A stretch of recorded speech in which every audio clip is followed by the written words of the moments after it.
মায়ের পেটের মধ্যে যখন ছিলাম ওখানে কোনো রোগের জীবাণু ঢুকতে পারে নাই।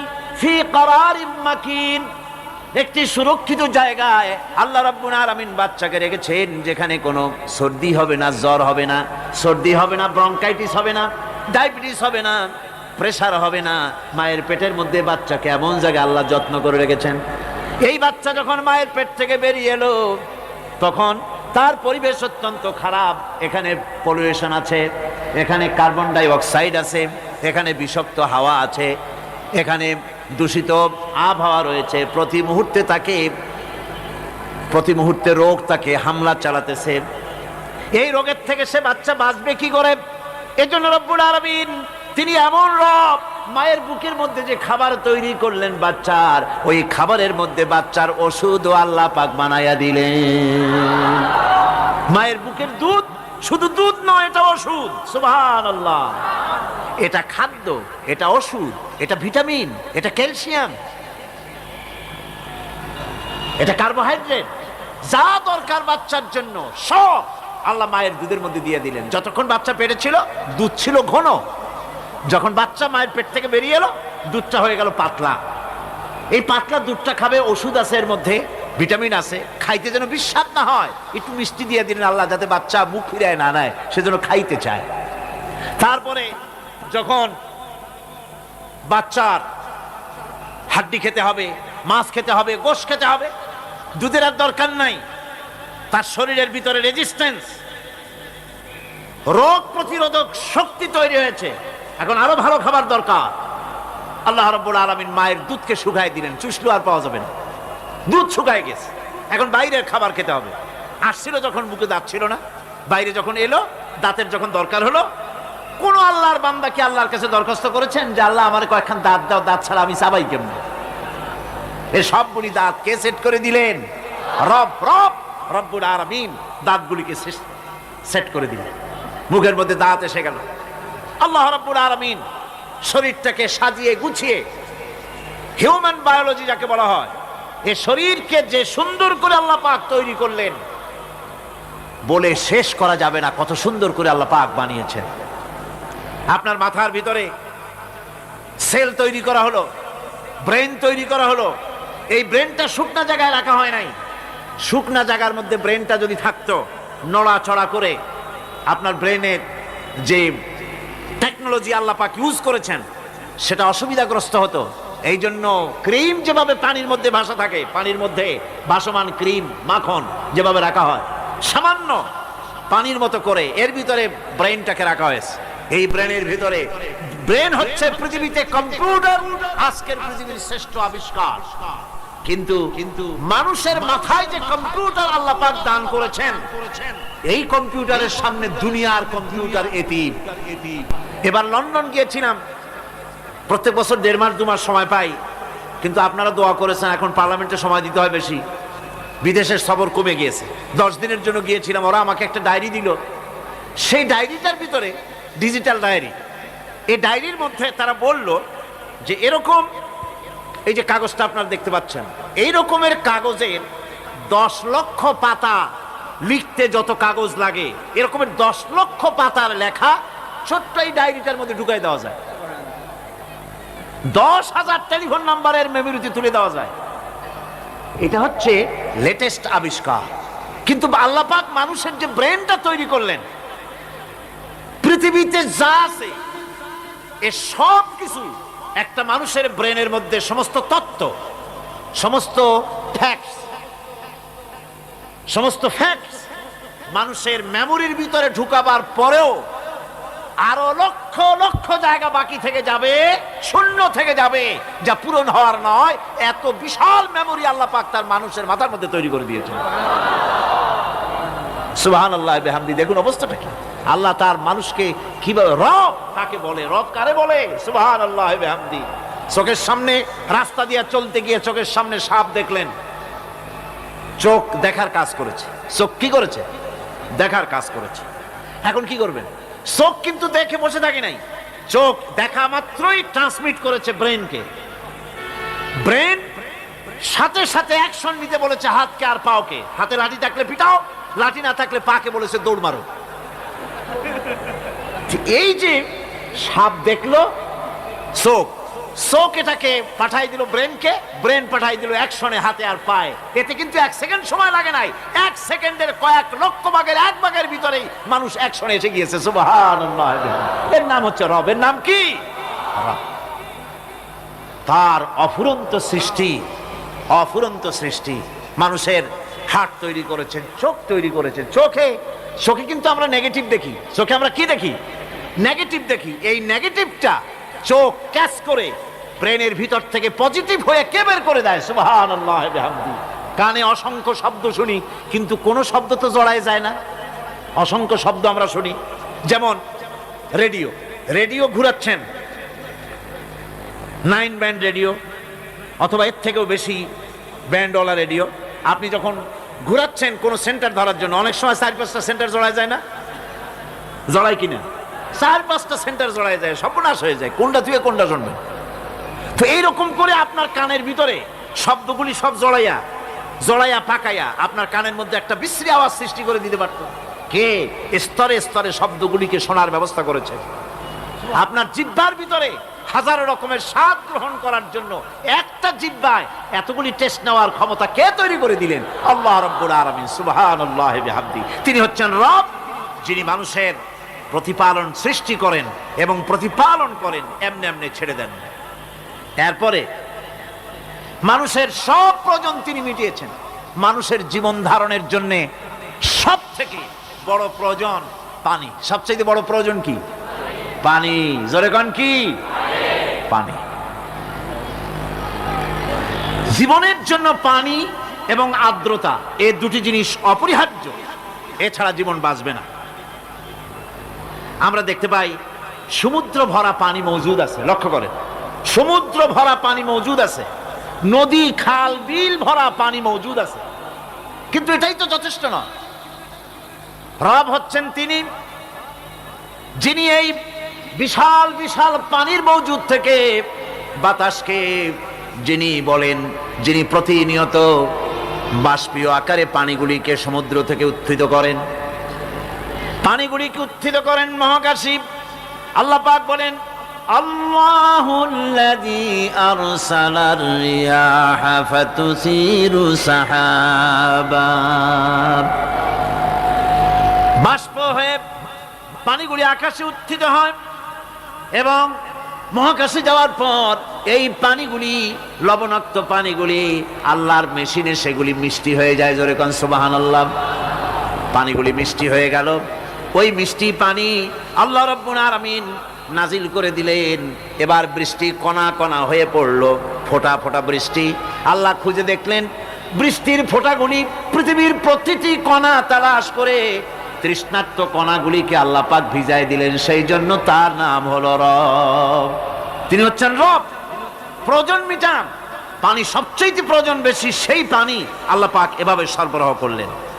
জমিনের চারিদিকে নদী নালা রেখেছেন, জমিনকে আর্দ্র করেছেন, জমিনের ভিতরের পানি মিষ্টি করেছেন। টিউবওয়েল মারলে পরে, পাম্প করলে পরে ভিতর থেকে মিঠা পানি আল্লাহ পাক বের করে দেন। সুবহানাল্লাহ। এই মিষ্টি পানির ব্যবস্থা করেছেন। এরপরে তিনি ওই আল্লাহ পাক মিষ্টি পানির ব্যবস্থা করে বৃষ্টির মাধ্যমে পৃথিবীতে ফসল উৎপাদনের ব্যবস্থা করে দিলেন। পাক কোরআনে কারীমের মধ্যে বলেছেন, ওয়াজআলনা মিনাল মাই কুল্লা শাইইন হাই। পানি দ্বারাই আমি সব বস্তুকে সজীব রাখি। বৈশিষ্ট্যের দিক থেকে পানির রয়েছে অনেক গুণ, আশ্চর্য গুণ। পৃথিবীর 75% হচ্ছে পানি। আকাশ থেকে অর্থাৎ চাঁদ থেকে যখন চাঁদে ভ্রমণকারীরা যখন ছবি তুলেছে, তো সেই ছবিতে ব্লু রং এসেছে বেশি, সবুজ এসেছে কম। সবুজ হলো গাছপালা আর ব্লু হচ্ছে পানি। সমুদ্রের পানির রং হচ্ছে নীল। মানুষের শরীরের ভিতরে 60% পানি, গাছের মধ্যে রয়েছে পানি। পানি ছাড়া পৃথিবীর বাঁচার কোনো পথ নাই। আবার দেখেন, প্রচন্ড শীতের কারণে, ঠান্ডার কারণে যেসব এলাকায় তাপমাত্রা হিমাঙ্কের নিচে এসে যায়, সেই সব দেশে সমুদ্রের পানি আর দরিয়ার পানিগুলি বরফ হয়ে যায়। এই বরফ যখন হতে থাকে, তখন পানি তার নিজের তাপকে নিচের দিকে ছুটতে থাকে। উপরেরটা বরফ হয়ে যায় ঠান্ডা, আর নিচে তাপ বিচ্ছুরিত করে দিয়ে পানির ভিতরে যত জলজ প্রাণী আছে আর উদ্ভিদ আছে সবগুলিকে বাঁচায় রাখার ব্যবস্থা আল্লাহ রাব্বুল আলামিন এভাবে করে থাকে। এবার আল্লাহ রাব্বুল আলামিন বলছেন, এই পানি ছাড়া মানুষ বাঁচে না, প্রাণী বাঁচে না। পানি এমন এক জিনিস, এমন এক নিয়ামত আমি দান করলাম। আল্লাহ পাক বলেন, কুল আরাআইতুম ইন আসবাহা মাউকুম গাওরান ফামান ইয়াতিকুম বিমাইন মাইন। বলো দেখি সবে, শুকাইয়া যদি যায় এই জমিনের পানি, তাহলে হেথায় তটনির ধারা কে দিবে সবারে আনি।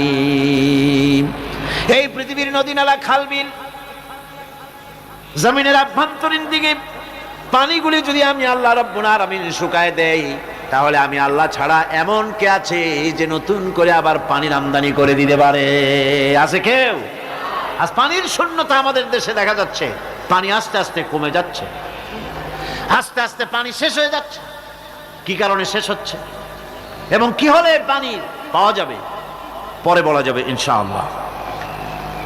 তো জীবন ধারণের জন্য যেমন পানির প্রয়োজন, জীবন ধারণের জন্য তেমন বাতাসেরও প্রয়োজন। পানি ছাড়া তো কিছু সময় চলতে পারে, পানি এবং খাদ্য ছাড়া কিছু সময় চলতে পারে, কিন্তু বাতাস ছাড়া তো এক মুহূর্ত চলে না, ঠিক কিনা? বুঝেন কিনা কথা? বাতাস ছাড়া এক মুহূর্ত চলতে পারে না। অথচ আল্লাহ রাব্বুল আলামিন এই বাতাস দিয়ে গোটা আকাশকে, শূন্য জায়গাগুলি বাতাস দিয়ে ভরে রেখেছেন, যাতে করে কারো বাতাসের কোনো অসুবিধা না হয়, শ্বাস করতে কোনো কষ্ট না হয়। প্রাণী জগৎকে বাতাস দিয়ে বাঁচিয়ে রাখার জন্য আল্লাহ পাক মহাশূন্যকে এভাবে সব এলাকা বাতাস দিয়ে ভরে রেখেছেন। এই জন্য তার নাম হচ্ছে রব। এটাই হচ্ছে রুবুবিয়তের নমুনা। আমার ভাইয়েরা, আল্লাহ রাব্বুল আলামিন পানি দিলেন, বাতাস দিলেন, খাদ্যের ব্যবস্থা করে দিলেন। শস্য শ্যামল এলাকায় আল্লাহ পাক সব জায়গাগুলিতে শস্য শ্যামল হোক অথবা উষর ধূসর মরুভূমি হোক, সারা পৃথিবী জুড়ে আল্লাহ রাব্বুল আলামিন খাবারের দস্তরখান বিছায় রেখেছেন। ওয়ামা মিন দাব্বাতিন ফিল আরদি ইল্লা আলাল্লাহি রিজকুহা। এই পৃথিবীর বুকে এমন কোন বিচরণশীল জীব নাই যেই জীবের রিজকের দায়িত্ব আমি আল্লাহ আমার নিজ হাতে গ্রহণ করি নাই। জোরে বলেন সুবহানাল্লাহ। সব রিজেক আমি ছড়াই রেখেছি বিশ্বজুড়ে সর্বত্র। আল্লাহ পাক বলছেন, ফালইয়ানজুরিল ইনসানু ইলা তাআমিহি আন্না সাবাবনাল মাআ সাব্বা সুম্মা শাকাকনাল আরদা শাক্কা ফাআমবাতনা ফিহা হাব্বা। আল্লাহ পাক বলছেন, মানুষের উচিত নিজ খাদ্যাদির দিকে লক্ষ্য করা, নিজের খাদ্যের দিকে লক্ষ্য করা। যেহেতু এই খাদ্য প্রতিদিন তার সামনে আসে, এদিকে তার লক্ষ্য করা উচিত। আমি কিভাবে, আমি প্রথমে জমিনের উপরে পানি বর্ষণ করি, পরে জমিনকে দীর্ণ বিদীর্ণ করি, এরপরে জমিনের ভিতরে উর্বরা শক্তি আমি দান করি। কে বলতেছেন এ কথা? আল্লাহ পাক বলছেন। এরপরে আমি নানান জাতের ফসল ফলন তোমাদের জন্য আমি দান করে দেই। খাদ্যের দিকে নজর করতে এই জন্য আল্লাহ পাক বলেছেন, মানুষ চতুর্দিক থেকে তো চোখ ফিরাতে পারে, মুখ ফিরাতে পারে, কিন্তু খাদ্যের দিকে তার নজর করতেই হয়। সকালে, দুপুরে, বিকালে, রাত্রে সব সময় তার সামনে খাবার আছে। আল্লাহ পাক বলেন, খাবারের দিকে একটু নজর করো, কেমন ভাবে কি সুন্দর করে খাবারগুলি তৈরি করে দিয়েছি, শুরু কিভাবে হলো, পরিপক্ক কিভাবে হলো, সেদিকে তোমরা লক্ষ্য করো। সে লক্ষ্য তো করা নাই, সমানে খায়, বিসমিল্লাহ বলে না, আলহামদুলিল্লাহ বলে না, পাইকারি দরে খাইতেই থাকে। আল্লাহ পাক বলছেন, খাদ্যাদির দিকে লক্ষ্য করো। এই যে চাউল তোমরা খাচ্ছ, আটা খাচ্ছ, গম খাচ্ছ, মাছ খাচ্ছ, গোশ খাচ্ছ, তাম পৃথিবীর সমস্ত বিজ্ঞানীরা একত্রিত হয়ে একটা চাউল বানাইতে পারবে? জোরে কোন পারবে? না পারবে। পারবে প্লাস্টিকের চাউল খাবে আর কলেরা হয়ে মরবে। পৃথিবীর সমস্ত বিজ্ঞানীরা একত্রিত হয়ে একটি চাউল বানাতে পারবে না, একটা ডিম বানাতে পারবে না। পারবে একটা ডিম বানাতে? পারবে না। বিজ্ঞানীদের প্রশংসা আমরা করি, হ্যাঁ করি। বিজ্ঞানীরা অনেক কিছু বিশ্বকে উপহার দিয়েছে, কিন্তু মূল রবের কাছে আমরা যাই না, তাকে চিনতেও পারি না, সেখানে যাই না। বিজ্ঞানীরা কি করেছে? আল্লাহর বানানো জিনিসগুলি তারা ডিজাইন করেছে। ডিজাইন করতে তো নিষেধ নাই, আর ডিজাইন করাই যায়, সৃষ্টি করতে পারে না। বিজ্ঞানীরা সৃষ্টি করে নাই, ডিজাইন করেছে। কিরকম? আল্লাহ পাক চাউল তৈরি করেছেন। চাউল তৈরি করেছে কে? বলেন না সবাই। এখন আপনারা সেই চাউল দিয়ে পিঠা বানান, পায়েস বানান, সেই চাউল দিয়ে ভাপা পিঠা, আরো কি যেন খায় চট্টগ্রামে, রস দিয়া, ওটাকে কি কয়? দই পিঠা নাকি? ধোঁয়া পিঠা। তো এইভাবে করে আপনি ডিজাইন তৈরি করছেন। আটা দিচ্ছে, আল্লাহ পাক আটা তৈরি করেছেন, গম দিয়েছেন, এই আটা দিয়ে গোলগোল্লা তৈরি হচ্ছে, এর দ্বারা রুটি তৈরি হচ্ছে, এর দ্বারা অসংখ্য রকমের সিমাই টিমাই ইত্যাদি দিয়ে, লাচ্ছা সিমাই, নানান রকমের সিমাই আপনি ডিজাইন করেন, অসুবিধা নাই। আল্লাহর তৈরি করা কাঠ দিয়ে ফার্নিচার তৈরি হচ্ছে, টেবিল হচ্ছে, চেয়ার হচ্ছে, গোষ্ঠী শুদ্ধ হচ্ছে। আল্লাহর তৈরি করা লোহা দিয়ে মাইক হচ্ছে, স্ট্যান্ড গান হচ্ছে, ব্রেন গান হচ্ছে, তারপরে প্লেন হচ্ছে। তাহলে আমি বলতে চাইলাম, বুঝাতে চাইলাম, সমস্ত জিনিস এর স্রষ্টা কে? জোরে বলেন কে? বিজ্ঞান শুধু এগুলিকে এক জায়গায় করে অ্যাসেম্বল করেছে, এগুলিকে এক জায়গায় করে এক একটা রূপ দিয়েছে।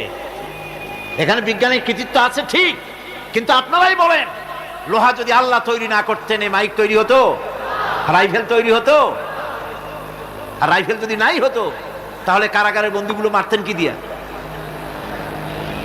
রাইফেল যদি না হতো, যুদ্ধ করতেন কি দিয়ে? ঠিক কিনা? যত মারামারি ইত্যাদি যা কিছু হচ্ছে,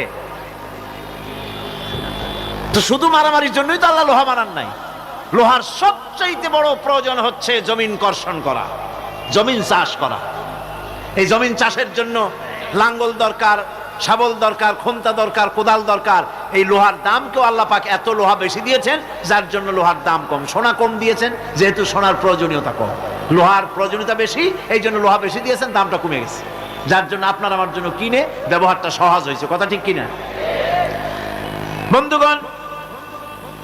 আল্লাহ রাব্বুল আলামিন এইভাবে করে মানুষের রুবুবিয়াতটা, আল্লাহ পাকের রুবুবিয়াত হচ্ছে এই, তিনি মানুষকে সুন্দর করে সৃষ্টি করে যা কিছু প্রয়োজন সবকিছু খাওয়াচ্ছেন, দিচ্ছেন। সে আল্লাহ পাক প্রশ্ন করছেন, কুল মান ইয়ারযুকুকুম মিনাস সামাই ওয়াল আরদ আম্মান ইয়ামলিকুস সামআ ওয়াল আবসারা ওয়া মান ইয়াখরুজুল হাইয়্যা মিনাল মাইয়িতি ওয়া ইউখরিজুল মাইয়িতা মিনাল হাইয়্য। আকাশের প্রশস্ত বুক থেকে এবং জমিনের এই প্রশস্ত বুক থেকে কে রিজেক, তোমাদের খাদ্যকে উৎপাদন করে? কে নির্জীব থেকে সজীবকে বের করেন, আর কে সজীবকে নির্জীবে পরিণত করেন? তিনি কে? তিনি হচ্ছেন আল্লাহ পাক। আল্লাহ পাক বলছেন, এই প্রশ্ন যদি তাদেরকে করা হয় তো তারা কি বলবে? আল্লাহ পাক বলেন, ওয়ামান ইউদাব্বিরুল আমরা ফাসায়াকুলুনা আল্লাহ ফাকুল আফালা তাত্তাকুন। হে নবী, এদেরকে প্রশ্ন করুন।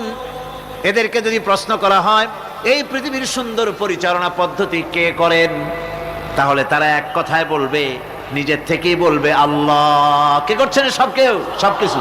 আল্লাহ। আল্লাহ পাক বলেন, নবী তাহলে তাদেরকে বলেন, এ কথা জানার পর, এ কথা বোঝার পরেও কেন তারা ঔদাসীন্যতা দেখাচ্ছে, কেন তারা গাফিল হয়ে যাচ্ছে, কেন তারা আল্লাহ পাককে ভয় করে তার পথের অনুসারী হচ্ছে না?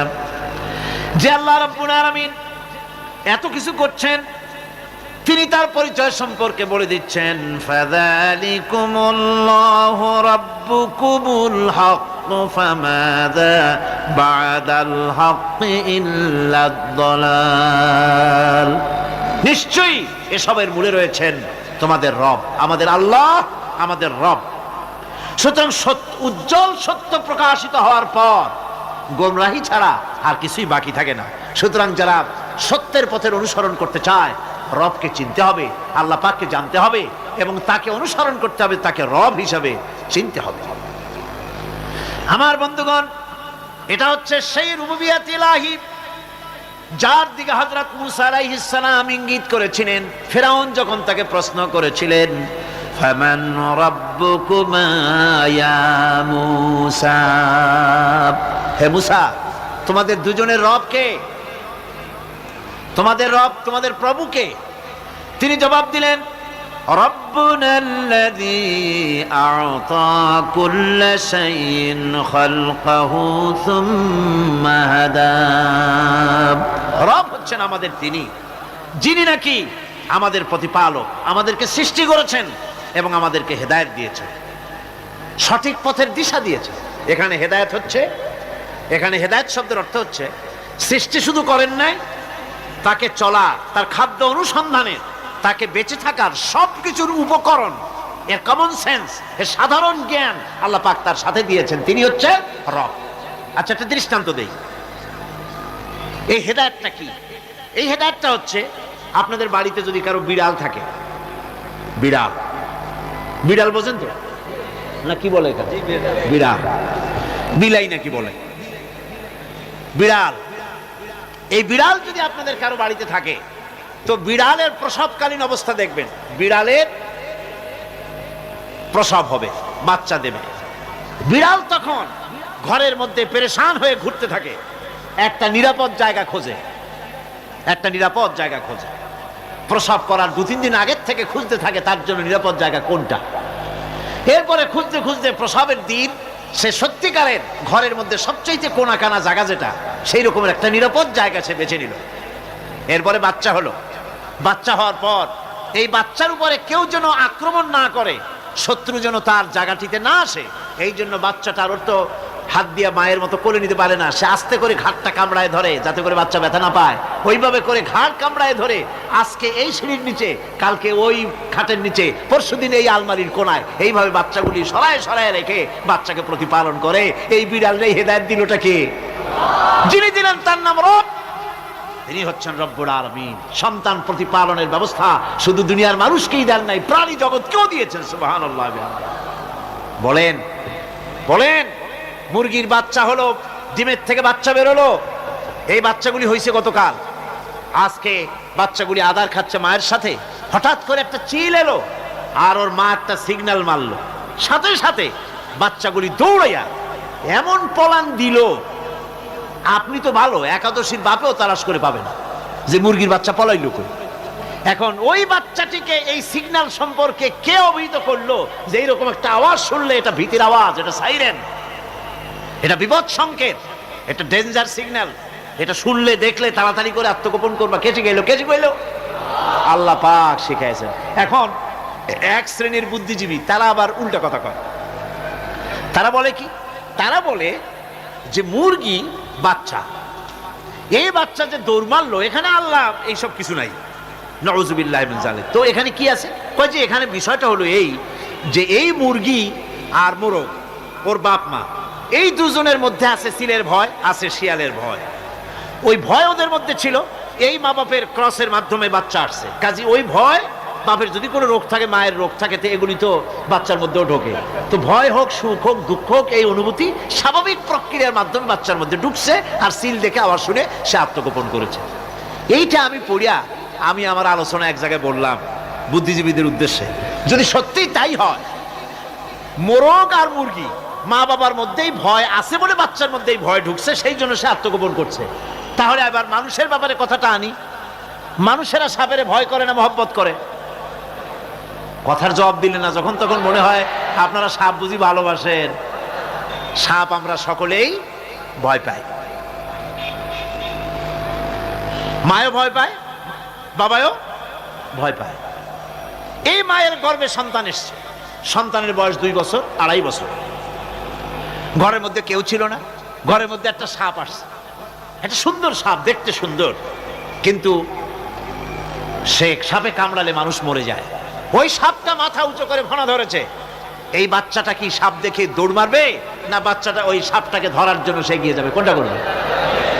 এগিয়ে যাবে। তাহলে মা বাপের ভয়, তাদের মা বাপের রক্তের মধ্যে, শিরার মধ্যে, সব জায়গায় সাপের ভয়, তার মাধ্যমে বাচ্চা এসে বাচ্চার মধ্যে সাপের মহব্বত হইল কেন, ভয় হইল না কেন বাচ্চা অবস্থায়? সুবহানাল্লাহ। আমার বন্ধুগণ, মুরগির বাচ্চাকে হেফাজত করার জন্য বুদ্ধিমান প্রাণী মানুষ তার কাছে নাই বলে আল্লাহ রব্বুল আলামিন তারে বাচ্চা অবস্থা থেকে বোঝার তৌফিক দিয়েছেন কোনটা ভয়ের আওয়াজ, কোনটা হলো বিপদের আওয়াজ। মানব সন্তানের প্রতিপালন করার জন্য তার মার বাবা আছে বলে ওই রকম করে পশুদের মতো আল্লাহ বানান নাই, তাকে হেফাজত করার জন্য মা বাপ আছে বলে এই দায়িত্ব আল্লাহ পাক মা বাপের উপরে ছেড়ে দিয়েছেন। মা বাপ তাকে হেফাজত করে। রুবুবিয়তের প্রতিপালন, হেদায়েতের এই প্রতিপালন আল্লাহ পাক মানুষকে এভাবে করে তাদেরকে হেদায়েত দিয়েছেন, তার পথের চলার দিশা দিয়েছেন। পিঁপড়ার খাদ্য সংগ্রহের ব্যাপারটা দেখেন। পিঁপড়ার আছে দারুণ ঘ্রাণ শক্তি। কোথায় খাবা? 5 তলায় আপনি মিষ্টি খাচ্ছেন, রসগোল্লা থুয়ে দেন, তারপরে দেখেন কোন জায়গায় দিয়ে পিঁপড়া এসে জমের খাওয়া খায়, ঠিক কিনা? দেখেন তার কত তীব্র ঘ্রাণ শক্তি, সেখানে চলে যাচ্ছে। তাকে হেদায়েত দেওয়া হয়েছে, তাকে ঘ্রাণ শক্তি দেওয়া হয়েছে। চিল, শকুন, ঈগল কোথায় থাকে বুঝেন না? মহাশূন্যে 3 থেকে 3.5 মাইল উপরে শকুন, বাজ, ঈগল উঠতে থাকে। খাবে কি? ওখানে তো তার খাবার ছড়ানো নেই। আল্লাহ হচ্ছেন এমন রব, আমাদের স্রষ্টা হচ্ছেন এমন রব, যিনি ওই চিল বা হাজার শকুন মহাশূন্যে যেগুলি উড়ে বেড়ায় ওদের আল্লাহ পাক এমন তীব্র দৃষ্টি শক্তি দান করেছেন, 3 মাইল উপর থেকেও ছাগল মুরগি মরা দেখলে ওখান থেকে সে ঝাঁপায় পড়ে তা খেতে পারবে। তাকে দেওয়া হচ্ছে দৃষ্টিশক্তি। এরকম করে যার যা প্রয়োজন সমস্ত প্রয়োজনগুলি আল্লাহ মিটাচ্ছেন। এরই নাম হচ্ছে রুবুবিয়াতে ইলাহি। এটাই হচ্ছে আল্লাহ পাক রব, এটা তার অসংখ্য প্রমাণ। সেই জন্য আল্লাহ পাক বলেন আলহামদুলিল্লাহি রাব্বিল আলামিন। পড়েন সবাই আলহামদুলিল্লাহি রাব্বিল আলামিন। সমস্ত প্রশংসা হচ্ছে আল্লাহ পাকের জন্য। কোন আল্লাহ? প্রথমে তো আল্লাহ বললাম, তারপর বললাম রব, এখন বলা হচ্ছে কোন রব? যিনি আলামিন, রব্বিল আলামিন, যিনি সমস্ত জাহানের রব। তাহলে বোঝা যাচ্ছে রব, জগৎ একটা না। জগৎ, কথা বুঝতেছেন আমার? জগৎ একটা নয়, অসংখ্য জগৎ আছে। বহুমাত্রিক জগতের কথা এখানে আল্লাহ পাক বলছেন। আমি এই জন্য বলি যে কোরআন হচ্ছে বিজ্ঞানের উৎস। কোরআন বিজ্ঞানের কি? বিজ্ঞানের আবিষ্কার যত বাড়বে, বিজ্ঞান চিরটা কাল কোরআনের কাছে ভিক্ষার হাত দিয়ে এতিমের মতো দাঁড়ায় থাকবে কিয়ামত পর্যন্ত। আজ পৃথিবীর বিজ্ঞানীরা বলছেন জগৎ সম্পর্কে। আমরা মনে করছি পৃথিবীটাকে, আমাদের কাছে জগৎ 2টা। কয়টা জগৎ? একটা জগৎ হলো এইটা, ইহ জগৎ আর পরজগৎ, এছাড়া আর কিছু জানি না। এই 2টাই জগৎ আমাদের কাছে। এখন দেখেন বিজ্ঞানীরা কি বলছে।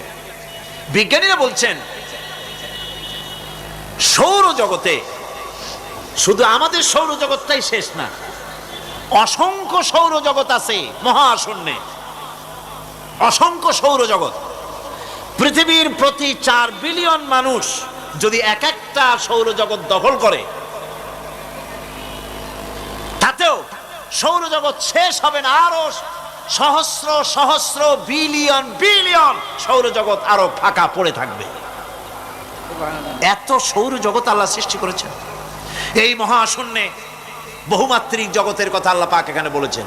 এই পৃথিবী একটা জগৎ, এই মাটির তলে আছে আর এক জগৎ, সমুদ্রের ভিতরে আছে পানির তলার আর এক জগৎ। আর মহাশূন্য যে কি তা আপনার মাথায় শূন্য হয়ে যাবে চিন্তা করতে করতে। এই জন্য বিজ্ঞানীরা, বড় বড় বিজ্ঞানী, এরা কিন্তু নাস্তিক হয় না। বর্তমান বিজ্ঞানীরা চিন্তা করে গবেষণা করে খেয়েই হারিয়ে ফেলছে মহাশূন্যকে দেখে। যেখানে আছে গ্যালাক্সি, যেখানে আছে মিল্কি ওয়ে, যেখানে রয়েছে অসংখ্য তারকা, এই পৃথিবীটা মহাশূন্য আল্লাহ যেভাবে তৈরি করেছেন সেই তুলনায় এই পৃথিবী একটা মার্বেলের চাইতে খুব বেশি একটা বড় কিছু হয় বলে মনে হয় না। পৃথিবী যদি হয় একটা মার্বেলের মতো, তাহলে আমরা যে মানুষ, আমাদের অস্তিত্ব কোথায় চিন্তা করেন। এবার মহাশূন্যে চলেন। মহাশূন্য সে কি বিশাল মহাশূন্য। একটা তারকা থেকে আর একটা তারকায় যদি যেতে হয় তাহলে সহস্র সহস্র বিলিয়ন বছরের দরকার হবে। কি বছর? এ দুনিয়ার বছর না, আলোকবর্ষ, লাইট ইয়ার। আলো চলে প্রতি সেকেন্ডে কত? 1,86,000 মাইল। এই 1,86,000 মাইলের সেকেন্ড, এর মিনিট, এর ঘন্টা, এর দিন, এর মাস, এর বছর, এই আলোকবর্ষ, সহস্র সহস্র আলোকবর্ষ পার হয়ে যাবে এক তারকা থেকে আর এক তারকায় পৌঁছানো সুকঠিন। এ ধরনের অসংখ্য তারকা আল্লাহ পাক তৈরি করে রেখেছেন। সূর্য হচ্ছে পৃথিবীর চাইতে 13 লক্ষ গুণ বড়। এরকম সূর্য বিজ্ঞানীরা এখন বলছে, আগে বলতো 1 কোটি সূর্যের চাইতে বড় তারকা, এখন বলতেছে এই রকমের পৃথিবীর চাইতে 13 লক্ষ গুণ বড় যে সূর্য, এরকম 3 কোটি সূর্য খাইয়ে ফেলাইতে পারে। এরকম সহস্র সহস্র তারকা এক একটা গ্যালাক্সির ভিতরে আল্লাহ পাক তৈরি করে রেখেছেন। এখন মনে হচ্ছে যে এই তারকাগুলি বড়, না, এই তারকাগুলির চাইতে আবার বড় জিনিস কি, সেটাকে বলা হয় ব্ল্যাক হোল। সেটাকে বলা হয় ব্ল্যাক হোল, অন্ধকার কূপ। ব্ল্যাক হোল আবার ম্যানহোল বুঝবেন না, কিন্তু ম্যানহোলের ঢাকনা চুরি হয় যেমন। তবে একটা দৃষ্টান্ত আপনি বুঝতে পারেন, রাস্তায় রাস্তায় যেমন অসংখ্য ম্যানহোল আছে, ওই রকম করে মহাশূন্যে অসংখ্য ব্ল্যাক হোল আছে, একটা দুইটা না, অসংখ্য। এই ব্ল্যাক হোল আবার দেখা যায় না, অদৃশ্য ব্ল্যাক হোল। এই ব্ল্যাক হোলগুলো কি? এগুলি কোরআনে কারীমের মধ্যে আল্লাহ পাক বলেছেন, ফালা উকসিমু বিমাওয়াকিন নুজুম, ফালা উকসিমু বিমাওয়াকিন নুজুম, শপথ সেই পতন স্থানের যেখানে নক্ষত্র সমূহ ধ্বংস হয়ে যায়, ধ্বংসপ্রাপ্ত হয়, কসম সেই স্থান সমূহের। সুবহানাল্লাহ। এই অন্ধকার কূপের, এই অন্ধকূপের কসম করছেন আল্লাহ পাক। সে অন্ধকূপটা কি? সেই ব্ল্যাক হোলটা কি? সেই ব্ল্যাক হোল হচ্ছে ওই যে তারকার কথা বললাম যে সূর্য খাইতে পারে, 3 কোটি সূর্য খাইতে পারে, এই রকমের তারকাগুলি ঘুরতে ঘুরতে কোনো এক কারণে যখন সে ব্ল্যাক হোলের রেঞ্জের মধ্যে এসে যায়, তখন ব্ল্যাক হোল ওকে এমন ভাবে চুষে হজম করে ফেলে যেমন বাচ্চা চকলেট চুষা খাইয়া ফেলায়, এইরকম ব্ল্যাক হোলগুলি অত বড় তারকাগুলি খাইয়া চুষা শেষ করে ফেলে যায়। সুবহানাল্লাহি বিহামদিহি।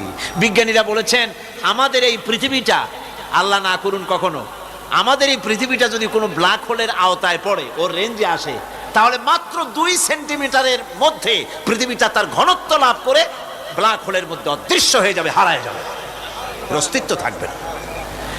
আল্লাহ পাক, আশ্চর্য লাগে আমার, বিজ্ঞানের বইপত্র যখন পড়ি আমার কাছে আশ্চর্য লাগে, 1400 বছর আগে নবী কোন বিজ্ঞানাগারে পড়াশোনা করেন নাই, কোন সায়েন্স নিয়ে রিসার্চ করেন নাই, সেই নবীর মুখ থেকে এমন বিজ্ঞানময় কোরআন আল্লাহ বের করালেন যে আজকের পৃথিবীর মডার্ন যুগের বিজ্ঞানীরা কোরআনের কাছে এতিম হয়ে দাঁড়ায় আছে। পৃথিবীর কোন বিজ্ঞানী বলতে পারবে না যে কোরআনে কারিমের অমুক আয়াতটা আনসাইন্টিফিক, এটা হাদিস আমাদের বিজ্ঞানের সাথে মিল খায় না, এমন কথা বলতে পারবে না। বরং কোরআন সার্টিফাই করবে তোমার এই বক্তব্য, তোমার এই থিওরি মোস্ট আনসাইন্টিফিক, কোরআন বলবে। ওরা বলতে পারবে না যে আয়াতটা আনসাইন্টিফিক। সুতরাং কোরআন হচ্ছে মহান বিজ্ঞানময়, কোরআন হচ্ছে আল্লাহ পাকের দেওয়া এক মহান বিধান, যে কোরআনের কারণে আল্লাহ পাক আমাদেরকে হেদায়েত দান করেছেন। সুতরাং এই কোরআন হচ্ছে, কোরআনের মধ্যে যা আছে, গোটা কোরআনে যা আছে সব সূরা ফাতিহা আছে। সুবহানাল্লাহি বিহামদিহি। আল্লাহ পাক বলছেন আলহামদুলিল্লাহি রাব্বিল আলামিন। মুহাব্বতের সাথে পড়েন সবাই, আলহামদুলিল্লাহি রাব্বিল আলামিন। সমস্ত প্রশংসা, যাবতীয় প্রশংসা সে আল্লাহ পাকের, যিনি তামাম জাহানের পালনেওয়ালা রব। ইনশাআল্লাহ বাকি কথা আগামীকাল বলবো ইনশাআল্লাহ। সকালে বলেন ইনশাআল্লাহ। মুনাজাতের জন্য দাঁড়ানো ভাইরা সব বসেন, যত লোক দাঁড়িয়ে আছেন সবাই বসেন। প্রথম দিনের মুনাজাত আল্লাহ পাকের দরবারে, সব বসেন, মুহাব্বতের সাথে বসেন আর একটু জিকির করেন লা ইলাহা ইল্লাল্লাহ। আল্লাহুম্মা আমিন। রব্বানা যালামনা আনফুসানা ওয়া ইন লাম তাগফির লানা ওয়া তারহামনা লানাকুনান্না মিনাল খাসিরিন। রব্বানা লা তুযিগ কুলুবানা বা'দা ইয হাদাইতানা ওয়া হাব লানা মিন লাদুনকা রাহমাতান ইন্নাকা আনতাল ওয়াহ্হাব। হায় আল্লাহ তাআলা, এই বিশাল জনসমুদ্র নিয়ে তোমার দরবারে হাত তুলেছি।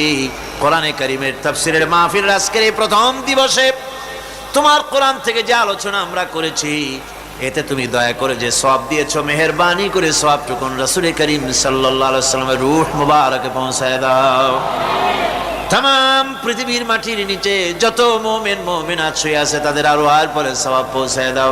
আয় আল্লাহ তাআলা, এই বিশাল মাহফিলের আয়োজন যারা করেছেন, আল্লাহ পাক তুমি তাদেরকে কোরআনের খাদেম বানায়া দাও। বাস্তব জীবনে কোরআন আমল করার তৌফিক তুমি দয়া করে দান করে দাও।